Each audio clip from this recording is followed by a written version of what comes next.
நீங்க உங்களுடைய கடந்த காலம் என்ன உங்க நினைவுல வச்சிருக்கீங்களோ அதுக்கும் கடந்த காலத்துல நடந்த ஃபேக்ட்ஸ் நிஜத்துக்கும் சம்பந்தமே இருக்காதுங்கய்யா.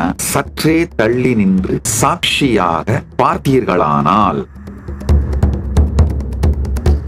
எவ்வளவு பெரிய சத்தியம் புரிஞ்சது இந்த வாழ்க்கையில, இதுக்கு மேல துக்கமே இல்லையடான்னு புரியும். இன்னொரு பக்கம் பெரும் துக்கம் பொங்கும், என்னடா இவ்வளவு வருஷத்தை வீணடிச்சிட்டோமே அப்படி. உங்களால என்னென்னலாம் சாதிக்க முடியும், எதெல்லாம் நீங்க ஜெயிப்பீங்க, எதெல்லாம் நீங்க தோப்பீங்க, என்ன பண்ணா, இந்த மாதிரிலாம் நீங்க ஒரு கருத்துக்கள் வச்சிருக்கீங்க. அது மொத்தமுமே உங்களுடைய கடந்த கால வலிகள், காயங்கள், அதை பற்றி நீங்கள் வைத்திருக்கும் கருத்து, இது எல்லாமே போலிங்கயா. கொஞ்சம் சாட்சியா பாருங்க. நம்முடைய நம்பிக்கைகளை வைத்து, நம்முடைய கற்பனைகளை வைத்துக் கொண்டுதான் நாம கடந்த கால நிகழ்வுகளையே கட்டமைக்கிறோங்கய்யா. நீங்க உங்களுடைய கடந்த காலம் என்ன உங்க நினைவுல வச்சிருக்கீங்களோ அதுக்கும் கடந்த காலத்துல நடந்த ஃபேக்ட்ஸ் நிஜத்துக்கும் சம்பந்தமே இருக்காதுங்கய்யா. சற்றே தள்ளி நின்று சாட்சியாக பார்த்தீர்களானால், நான் சொல்றது முழுசா உங்களுக்கு புரியும். சாட்சியா நின்னு பார்த்தீங்கன்னா நான் சொல்றது புரியும். ஒரு பக்கம் ஆனந்த கண்ணீர் பொங்கும், ஆஹா எவ்வளவு பெரிய சத்தியம் புரிஞ்சது இந்த வாழ்க்கையில, இதுக்கு மேல துக்கமே இல்லையடான்னு புரியும். இன்னொரு பக்கம் பெரும் துக்கம் பொங்கும், என்னடா இவ்வளவு வருஷத்தை வீணடிச்சிட்டோமே அப்படி.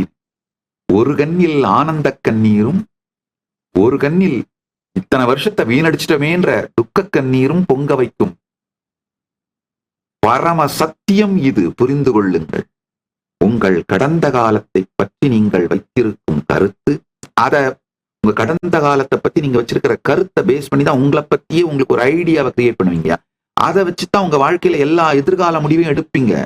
என்ன பிசினஸ் பண்ணலாம், என்ன இன்வெஸ்ட் பண்ணலாம், எந்த மாதிரி வாழ்க்கை துணையை தேர்ந்தெடுக்கலாம், இல்ல எந்த மாதிரி வாழ்க்கை முடிவுகள் எடுக்கலாம். மேஜரான உங்களுடைய எல்லா முடிவுகளையும் உங்களுடைய கடந்த காலத்தை பற்றி நீங்கள் வைத்திருக்கும் கருத்து, அதாவது உங்களால என்னென்னலாம் சாதிக்க முடியும், எதெல்லாம் நீங்க ஜெயிப்பீங்க, எதெல்லாம் நீங்க தோப்பீங்க, என்ன பண்ணா, இந்த மாதிரிலாம் நீங்க ஒரு கருத்துக்கள் வச்சிருக்கீங்க. அது மொத்தமுமே சத்தியம் சாராத கற்பனை கட்டுரு. அதை மட்டும் கொஞ்சம் புரிஞ்சுக்கிட்டீங்கன்னா உங்கள் எதிர்காலம் மிகப்பெரிய சாத்தியமும், அளவில்லாத உற்சாகமும், தெளிவும், அப்படியே ரீசெட் பட்டனை தட்டி விட்டு ரீஸ்டார்ட் பண்ண மாதிரி இருக்குங்க. மொத்தத்தையும் டெலீட் பண்ணிட்டு, பாஸ்ட டெலீட் பண்ணிட்டு கம்ப்ளீட்டா ஃப்ரெஷ்ஷா லைஃப் ஆரம்பிக்கிற அந்த சக்தியும் உற்சாகமும் தைரியமும் வந்துடும். உங்களுடைய கடந்த கால வலிகள், காயங்கள், அதை பற்றி நீங்கள் வைத்திருக்கும் கருத்து, இது எல்லாமே போலிங்கயா. கொஞ்சம் சாட்சியா பாருங்க. வெறும் இந்த 28 நாள் மட்டும் எனக்கு கொடுங்க. எனக்கு கொடுங்கன்னா நான் உடனே உங்களை ஆசிரமத்துக்கு வந்துருங்கன்னா கூட கூப்பிடல. அப்படி வந்திருக்க முடிஞ்சா வாங்க. கைலாசா திருவண்ணாமலையோட கதவுகள் திறந்தே இருக்கின்றன. ஜனவரி 1ஆம் தேதியிலிருந்து 31ஆம் தேதி வரைக்கும் இலவசமாக பரமசிவசேனை நிகழ்ச்சி நடக்குது. உணவு, தங்குமிடம், வகுப்புகள் அனைத்தும் இலவசமாக கொடுத்து வகுப்பு கொடுக்குறேன். அது 5 லட்சம் ரூபாய் பெருமானுடைய ப்ரோக்ராம் இலவசமா கொடுக்குறேன். அது ஒரு பக்கம். 2வது, இந்தியா முழுக்க யாத்திரை பண்ணணும்னு நினைக்கிறவங்களுக்கு, பரிவராஜ யாத்திரையா போகணும்னு நினைக்கிறவங்களுக்கு இந்த 1 மாத வகுப்பையும் இலவசமா கொடுத்து, 5 லட்சம் ரூபாய் பெருமானுடைய வகுப்பையும் இலவசமா கொடுத்து, நீங்க யாத்திரை போறதுக்கு குறைந்தபட்சம் 1 லட்சமாவது ஒவ்வொருவருக்கும் செலவழிக்கின்றேன். நீங்க பல்வேறு ஸ்பிரிச்சுவல் ஈகோ சிஸ்டம் எல்லாம் பார்த்து வாழ்க்கையை புரிந்து கொள்வதற்காக, வாழ்க்கையை அறிந்து கொள்வதற்காக, வாழ்க்கையில் மலருவதற்காக. நல்லா புரிஞ்சுக்கோங்க. இந்த 28 நாள் மட்டும் நீங்க கைலாச திருவண்ணாமலைக்கு வர முடியலைனாலும் வீட்டுல இருந்தபடியேவாவது இந்த ஒரு விஷயத்தை செய்யுங்க. உங்களுக்குள்ள என்ன ரியாக்ஷன் நடந்தாலும், உங்களை பத்தி நீங்க பாஸ்ட், உங்களை பத்தி நீங்க வச்சிருக்கிற கருத்துக்கள், வலிகள், வேதனைகள், துக்கங்கள், எதை நினைச்சா இம்மீடியட்டா ரியாக்ட் பண்றீங்களோ, கொந்தளிச்சு வெடிச்சு விடுறீங்களோ, அவை எல்லாவற்றையும் சாட்சியா பாருங்க. யாரை பார்த்தா ட்ரிகர் ஆகிறீங்களோ, எந்த நிகழ்வு, எந்த நபர், எந்த சூழல், எந்த வார்த்தை, எந்த எண்ணம் உங்களை கொதிக்க செய்கிறதோ, டீஸ்டெபிலைஸ் பண்ணிடுதோ, அவைகள் எல்லாவற்றையும் சாட்சியாக பாருங்கள். நீங்க எந்த துறையில் இருந்தாலும் மிகப்பெரிய வெற்றி அடைவீர்கள். அதற்கு நான் பொறுப்பு. சமாதி மனப்பழக்கம், வேற ஒண்ணுமே இல்லைங்க. இதுல ஒண்ணும் கம்ப சூத்திரமோ இயலாததோ சாத்தியமில்லாததோ மூடி மறைக்க வேண்டியதோ மிகப்பெரிய ரகசியமோ ஒண்ணுமே இல்லைங்க. சமாதி மனப்பழக்கம் வேணும்னா ஒரு பெரிய பேப்பர்ல எழுதி பெட்ரூம்ல ஒட்டிக்கோங்க, உங்க ஆபீஸ்ல ஒட்டிக்கோங்க. சமாதி மனப்பழக்கம். சாட்சியா இருந்து உள்ளுக்குள்ளேயும் வெளியிலையும் நடக்கிறதையெல்லாம் சாட்சியா பாருங்க. பாத்தீங்கன்னா 10 நாள்ல புரிஞ்சிருங்கய்யா. உங்களை பத்தி, உங்க பாஸ்ட பத்தி நீங்க வச்சிருக்கிற மொத்த கருத்தும் டுபாக்கூர். ஒப்பீனியனேட்டட் நியூஸ்ங்கய்யா, ஃபேக்ட் கிடையாது. Opinionated news. அதனால உங்களை பற்றி நீங்கள் வைத்திருக்கும் கருத்தும் அந்த கருத்து ஏற்படுத்துகிற பர்வர்ஷன்ஸும் அந்த ரியாக்ஷன்ஸுக்கு நீங்க ரியாக்ட் பண்றது. நீங்க எதை தொட்டாலும் உருப்படாதுன்னு ஒரு கருத்தை நீங்க ஃபார்ம் பண்ணி வச்சுக்கிட்டீங்கன்னா, வாழ்க்கையில ஒரு பெரிய வாய்ப்பு வரும் பொழுது அதை பார்த்த உடனே உற்சாகம் வர்றதுக்கு பதிலா எரிச்சல் வரும். ஐயோ, நான் தொட்டா உருப்படாது, நான் அடைய மாட்டேன், ஆனா எவனோ ஒருத்தன் தட்டிட்டு போயிட போறானே, ஐயோயோ. உங்க ரியாக்ஷனே உற்சாகத்துக்கு பதிலாக வேதனையும் வெறுப்பும் ஃப்ரஸ்ட்ரேஷனுமா. அந்த ஃப்ரஸ்ட்ரேஷனை பார்த்து இன்னும் ஃப்ரஸ்ட்ரேட் ஆகி இது மாதிரியான உணர்ச்சி கொந்தளிப்பு, வலி, காயங்கள், இவைகளுக்கு நடுவிலே நடக்கின்ற போராட்டங்கள், இதனால் ஏற்படுகின்ற வெறுப்புனால திருடுறது, கொலை பண்றது, கொள்ளையடிக்கிறது, கற்பழிப்பு, ஊழல், எல்லா விதமான அதர்மத்திலும் செல்லுவதற்கான ஒரு, அது தைரியம்ன்ற வார்த்தையில சொல்ல முடியாது, செல்லுவதற்கான தற்கொலை துணிச்சல், தற்கொலை மனப்பான்மை வருகின்றது. நல்லா புரிச்சுக்கோங்க. பேரதர்மங்களில், பெருங்குற்றங்களில் ஈடுபடுபவர்கள் அதனுடைய பின்விளைவுகள் தெரியாதவர்கள் அல்ல. ஒரு விதமான தற்கொலை முடிவு, வாழ்க்கை மேல அளவுக்கு மீறிய வெறுப்பினால் தற்கொலை முடிவுக்கு வந்து செயல்படுகின்ற தன்மையிலிருந்து முதலில் விடுபடுங்கள். தற்கொலை முடிவுக்கு வந்து செயல்பட துவங்கிறதுங்கய்யா. முதலே காலை கவிட்டு இருக்கும் போது கம்ஃபர்டபுளா ஸ்விம் பண்ணிட்டு இருக்கிறது, எப்ப வேணா புடிச்சு உள்ள எடுத்துரும். முதல்ல காலை கவிட்டு இருக்கிற முதலையிலிருந்து விடுபடுங்க. சிகரெட் பிடிக்கிறவங்க, செயின் ஸ்மோக்கர், சாராயம் குடிக்கிறவங்க, அது ஒண்ணு நான் டீசென்டான வார்த்தையெல்லாம் சொல்ல முடியாது. சாராயம் குடிக்கிறவன் தான் மதுப்பிரியன்ற வார்த்தைலாம் யூஸ் பண்ண முடியாது. குடிகாரன் தான் வார்த்தை தான் சொல்ல முடியும். மாமிச உணவுக்கு அடிமையாய் போய் கிடத்தல், இதை பண்றவங்கெல்லாம் அவங்களுக்கு ஒன்றும் ஏதோ அதனால தப்பு, அதனால உடல் நலம் கெடும், மனநலம் கெடும், உயிர் நலம் கெடும்லாம் தெரியாமலாம் இல்லைங்க, தெரியும். ஆனா என்னடா பண்ண போறோம் லைஃப்ல? இந்த ஆர்கியூமெண்ட்டை நார்மலைஸ் பண்றாங்க. இதெல்லாம் விட்டுட்டு வாழ்ந்து என்னடா பண்ண போறோம்?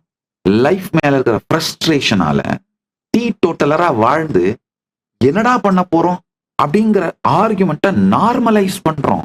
Especially Gen Z. நல்லா புரிஞ்சுக்கோங்க. டீ டோட்டலர் லைஃப் ஸ்டைல் என்ன பிளசண்டான இருப்பே பிளஷரா இருக்குங்கய்யா.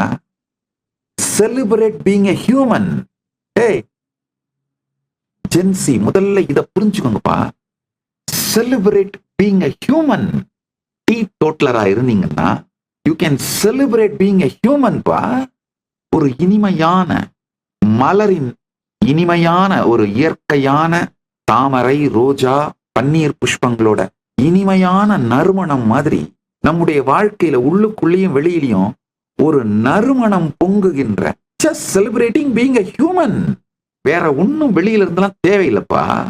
அது மாதிரி ஒரு லைஃபே ரொமான்ஸா இருக்கும்பா.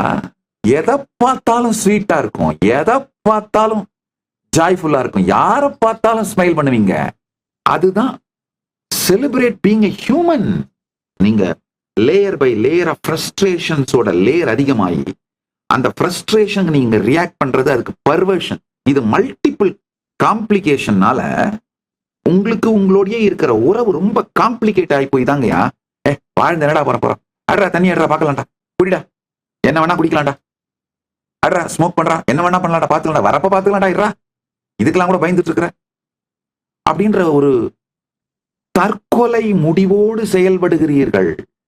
இந்த வாழ்க்கை மேல ஃப்ரஸ்ட்ரேஷன் வந்து தற்கொலை முடிவோடு செயல்படுகின்ற அந்த எண்ண ஓட்டத்தோடு அதன் காரணமாக போதை பழக்கங்கள் மற்ற இப்போ ஸ்மோக்கிங்கு, குடி இதோட நிக்கல, கஞ்சாக்கு போயிடுச்சு. மற்றபடி வேற போதை வஸ்துக்கள், பேரே தெரியல எனக்கு, அந்த மெத்து, ஏகப்பட்ட போதை வஸ்துக்கள், இதெல்லாம் வாழ்க்கையோட நார்மலைஸ் ஆக ஆரம்பிச்சிருச்சு. இது மாதிரியான மனம் உருவாக்கிட்டீங்கன்னா என்ன பண்ணாலும் ஃபெயிலியர் தான். மாசம் 10 லட்சம் இல்ல 20 லட்சம் இல்ல 50 லட்சம் சம்பளம் வாங்கினீங்கனாலும் என்ன யூஸ்? எதை வைத்து எல்லாவற்றையும் அனுபவிக்க வேண்டுமோ அது அழிந்து விட்டால், நாக்கை வைத்துத்தான் ருசிக்கணும். நாக்கு அழுகி போயிடுச்சுன்னா நீங்க எவ்வளவு ருசி விதவிதமான 1000 2000 தின்பண்டம் வச்சு என்ன உபயோகம்? கண்ணை விற்று ஓவியம் வாங்கியவனும் உடல் மனம் உணர்வை விற்று வாழ்க்கையில் எதை சேர்த்தவனும் மிக பெரும் மூடன். ஃபர்ஸ்ட் ஸ்டெப்புங்க லைஃப்ல செலிப்ரேட் பீயிங் எ ஹியூமன். ஒரு இந்த மனித உடலோடு மனத்தோடு உணர்வோடு உயிரோடு இருக்கின்ற இந்த நிலையை செலிப்ரேட் பண்ணுவோங்கயா. உங்களுக்குள் நிகழ்பவை அனைத்தையும் சாட்சியாக பார்க்க துவங்கினீர்களானால் கடந்த கால காயங்கள், அந்த காயங்கள் வலிகளாலே ஏற்படுகின்ற எதிர்காலத்தை பற்றிய பயம், இதெல்லாம் லேயர் பை லேயர் உறிஞ்சு விழுந்துருங்கயா, கரைஞ்சு விழுந்துரும். அவை எல்லாமே போலின்னு புரிஞ்சிருங்கயா. இதுல ஒரு கெட்ட செய்தி என்னன்னா, இந்த சத்தியங்கள் சின்ன வயசுலயே உங்களுக்கு கற்றுக் கொடுக்கப்பட்டு நீங்க அதை நடைமுறைப்படுத்திக்காம இது உங்கள் வாழ்க்கை பாடமாக உங்களுக்கு அளிக்கப்படாதது. நல்ல செய்தி என்னன்னா, இப்ப செய்ய ஆரம்பிச்சீங்கன்னா கூட எதிர்காலம் நல்லா இருக்கிறது மட்டும் இல்ல, ஒரு முக்கியமான சத்தியத்தை புரிந்து கொள்ளுங்கள். உங்கள் கடந்த காலம் மாறும். இங்கதான் நான் நுழைகிறேன். அசாத்தியமானது என்று நீங்கள் நினைப்பவற்றை சொல்லுவதும் அதை உங்களுக்கு சாத்தியமாக்குவதும் தான் என் வாழ்க்கையின் குறிக்கோள். அதை கடந்த 40 ஆண்டுகளுக்கும் மேலாக தொடர்ந்து கோடிக்கணக்கான மக்களுக்கு செய்து கொண்டிருக்கின்றேன். இப்பொழுதும் செய்கின்றேன், இனியும் செய்வேன். இந்த சத்தியத்தை புரிந்து கொள்ளுங்கள்.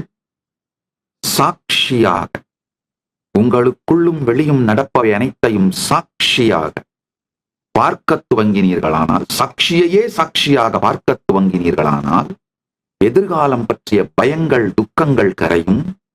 தொடர்ந்து பயம், குற்ற உணர்ச்சி, துக்கம், ஆற்றாமை, பொறாமை, வயிற்றெரிச்சல், இதுல இருந்தெல்லாம் ரியாக்ட் பண்றது அடங்கும். உங்கள் எதிர்காலத்தின் சாத்தியக்கூறுகள், உங்கள் வாழ்க்கையை பற்றி, எதிர்காலத்தை பற்றி உங்களுக்கு இருக்கின்ற பயங்கள் அனைத்தும் கரைந்து ஒரு மிகப்பெரிய ஸ்திரத்தன்மையும், ஸ்திரத்தன்மையின் மீது கட்டி எழுப்பப்பட்ட ஸ்ரத்தை, நம்பிக்கை, வாழ்க்கையை பற்றிய ஒரு புதிய நம்பிக்கை மலரும்.